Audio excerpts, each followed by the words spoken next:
বাবা এগুলো কত করে? এগুলো 20 টাকা করে আর এগুলো 10 টাকা করে। ঠিক আছে, তাহলে আমাকে 20 টাকার গুলো দাও। আই আমাকে 4টা কেক দে তো। ম্যাডাম আপনি একটু দাঁড়ান, ওই স্যারকে একটু দিয়ে নেই, উনি আগে আসছে তো। তুই কি কথা শুনতে পাস না? আমি তোকে কি বলছি? আমি 4টা কেক চাইছি, আমাকে জলদি 4টা কেক দে। ম্যাডাম আপনি একটু দাঁড়ান, ওনাকে দিয়ে নেই। তুই বোধহয় আমার কথা ঠিকঠাক মতো শুনতে পাস না। আমাকে আগে দিতে বলছি মানে আমাকে দে। ইটস ওকে, সমস্যা নাই। ওনার মেবি একটু তাড়া আছে, তুমি ওনাকে আগে দিয়ে দাও। জি স্যার। এই নেন, আপনার মোট বিল হয়েছে। ম্যাডাম আমার টাকাটা। ম্যাডাম স্যার আপনি একটু দাঁড়ান, আমি আমার টাকাটা নিয়ে আসি। ম্যাডাম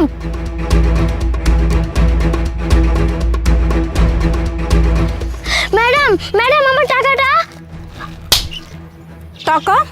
কিসের টাকা? আমি তোকে কোনো টাকা দিতে পারবো না। তোর কত বড় সাহস তুই আমার কাছে টাকা চাচ্ছিস? ম্যাডাম আপনি যে আমার দোকান থেকে কেক নিয়ে আসলেন, আপনি আমার টাকা দিবেন না, এটা কেমন কথা? তুই বোধহয় এইটা জানিস না যে আমার বয়ফ্রেন্ডকে, হ্যাঁ, আমি যদি আমার বয়ফ্রেন্ডকে একবার বলি তোর ওই দোকান ওখান থেকে লাত্তি মেরে উড়াই দিবে। ম্যাডাম আপনার বয়ফ্রেন্ড যেই হোক না কেন, আমি আপনার বয়ফ্রেন্ডের চিনতে চাই না। আপনি আমার পাওনা টাকা দিয়ে দেন, আমি যাইগা। আচ্ছা তাই না? সাইজ তো এতটুকু, জবান তো এত বড়, খুব চটং চটং মুখ থেকে কথা বেরোতেছে। শোন, এই অফিসের ম্যানেজার হচ্ছে আমার বয়ফ্রেন্ড, বুঝলি?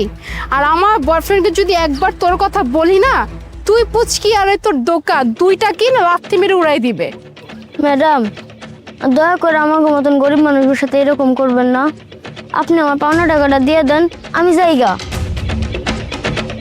কি ব্যাপার, আপনি বাচ্চাটার গায়ে হাত তুললেন কেন, আর ওর সাথে এমন আচরণই বা কেন করছেন? It's my personal matter and who are you? আমি কে সেটা আপনার না জানলেও চলবে। আপনি আগে আমাকে এটা বলেন যে আপনি ওর সাথে খারাপ আচরণ কেন করছেন। একে তো আপনি ওর দোকানে গেলেন, তাড়াহুড়ো করে ওর কাছ থেকে আপনি জিনিস নিলেন, সেটা নিয়ে আবার চলে যাচ্ছেন, কোনো টাকা দিলেন না। এই বেচারি যখন এসে আবার আপনাকে বললো যে আমার টাকাটা আমাকে দিয়ে দেন, তখন আবার তার গায়ে হাত তুললেন, তার সাথে খারাপ আচরণ করছেন কেন? এই যে শোন, এটা আমার ইচ্ছা, আমি ওকে টাকা দিব কি দিব না, থাপ্পড় মারবো কি মারবো না, আমার ইচ্ছা। আর আমার ইচ্ছা হচ্ছে আমি ওকে টাকা দিব না, ওর কাছ থেকে জিনিস নিয়ে আসছি, ব্যাস। আচ্ছা, মানুষের মাথা কিনে নিচ্ছেন নাকি আপনি? আমি আপনাকে লাস্ট ওয়ার্নিং দিচ্ছি, আপনি এই মুহূর্তে ওর টাকা ওকে দিয়ে দিবেন, আর যদি সেটা না দেন তাহলে কিন্তু আপনার অবস্থা খুব খারাপ হয়ে যাবে। আচ্ছা ওয়ার্নিং দিচ্ছিস তুই? হ্যাঁ, তোর মতো এরকম রাস্তাঘাটে পুংটা হিরো আমাকে ওয়ার্নিং দিচ্ছে? এই তুই জানিস আমার বয়ফ্রেন্ডের কত পাওয়ার? আমার বয়ফ্রেন্ড যদি একবার বলি যে তুই আমার সাথে এরকম মিসবিহেভ করছিস, তোর এই পুংটা হিরোগিরি না একদম বের করে দিবে। শোন, এই অফিসটা দেখতে পাচ্ছিস, এই অফিসের ম্যানেজার হচ্ছে আমার বয়ফ্রেন্ড। এখন নিশ্চয়ই বুঝতে পারছিস যে আমার বয়ফ্রেন্ডের পাওয়ার কতটুকু।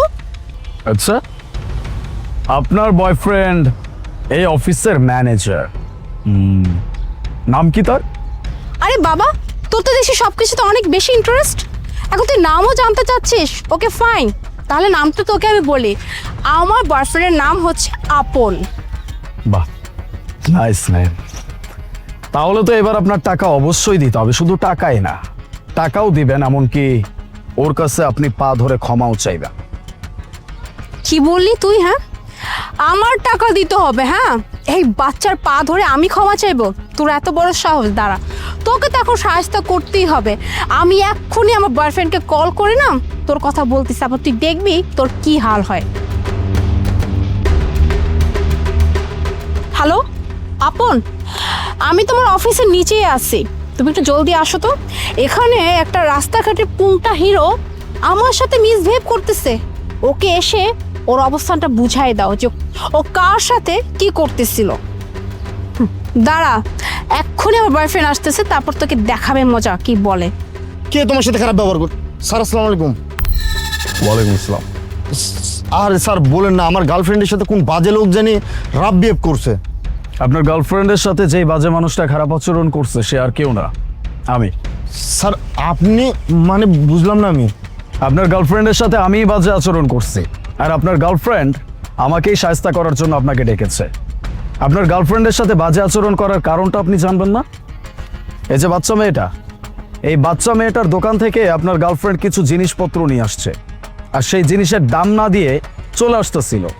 যখন এই বেচারি মেয়েটা আপনার গার্লফ্রেন্ডের কাছে এসে আবার বলছে যে আমার টাকাটা আমাকে দিয়ে দেন, তখন আপনার গার্লফ্রেন্ড এই বাচ্চা মেয়েটার গায়ে হাত তুলছে, এমনকি তার সাথে বাজে আচরণ করছে।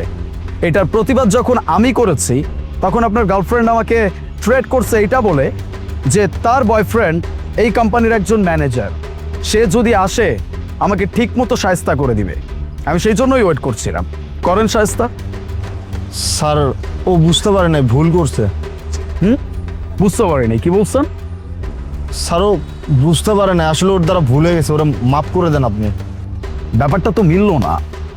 আপনার গার্লফ্রেন্ড বলছে আপনি এসে আমাকে এমনকি এই বাচ্চাকে একসাথে শায়েস্তা করবেন।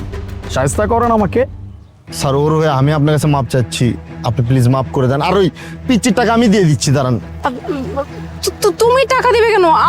আমি দিচ্ছি, দাঁড়াও। আরে জলদি টাকা দাও। এই যে। ধন্যবাদ স্যার। আপনাকে মতন মানুষ আছে দেখায় আমগো মতন গরিব মানুষ হক কেউ কাইরা খাইতে পারে না। আপনার অনেক ধন্যবাদ। আই এম সরি বাবু, আমাকে পারলে মাফ করে দিও। আমার আসলে উচিত হয় না তোমার কাছ থেকে এভাবে জিনিস নিয়ে এসে টাকা না দেওয়া। এমনকি আমি তোমার গায়ে হাতও তুলছি। যদি পারো আমাকে ক্ষমা করে দিও। আর আমি আপনাদের কাছেও ক্ষমা চাচ্ছি। I am sorry. কি ম্যাডাম, বলছিলাম না আপনার ওর কাছে সরি বলতে হবে? বলছেন তো।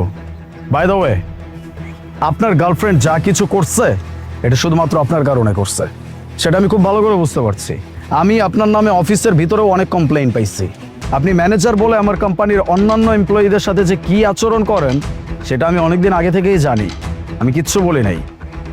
কিন্তু এখন তো দেখছি আপনি আপনার গার্লফ্রেন্ডকে এমন পাওয়ার দিয়ে রাখছেন, সে বাইরে যা ইচ্ছা তাই আচরণ করছে যাত্রার সাথে। যাই হোক, এমন কাজ যে মানুষগুলো করতে পারে এরকম একজন মানুষকে আমি আমার কোম্পানিতে রাখবো, এটা আপনি কিভাবে চিন্তা করতে পারলেন? আপনি আজকের পর থেকে আমার অফিসে আর আসবেন না, দরকার নাই আপনার মতো এমপ্লয়ি আমার। স্যার কি বলতেছেন এসব? আমি তো কিছু করি নাই, আমার গার্লফ্রেন্ড দোষ করছে, ওর জন্য আমার চাকরি কেন নেবেন আপনি? স্যার স্যার এটা আপনি কি করতেছেন স্যার? আপনি ওর চাকরি কেন নেবেন স্যার? অন্যায় তো আমি করছি স্যার। আর আমি তোকে সরিও বলতেছি, তাহলে শুধু শুধু ওর কেন চাকরি নেবেন? স্যার ও খুব ভালো মতো কাজ করে স্যার, অনেস্টের সাথে কাজ করে। প্লিজ স্যার ওর কাছ থেকে জবটা নেবেন না। আপনারও তো বোঝা উচিত যে কারোর সাথে কথা বলার আগে বা কাউকে কোনো কিছু বলার আগে ভেবে দেখা উচিত। আর তার থেকেও বড় কথা, যেখানে আপনি নিজে অন্যায় করছেন সেখানে এত উঁচু গলা একদমই মানায় না। যাই হোক, শ্রাবণ, আপনার সাথে কালকে দেখা হবে রিজাইন লেটারের সাথে। বাবু চলো। আমি না বুঝতে পারি না। একদম চুপ থাকো, তোমার জন্য এখন আমার চাকরিটা না হারাই। স্যার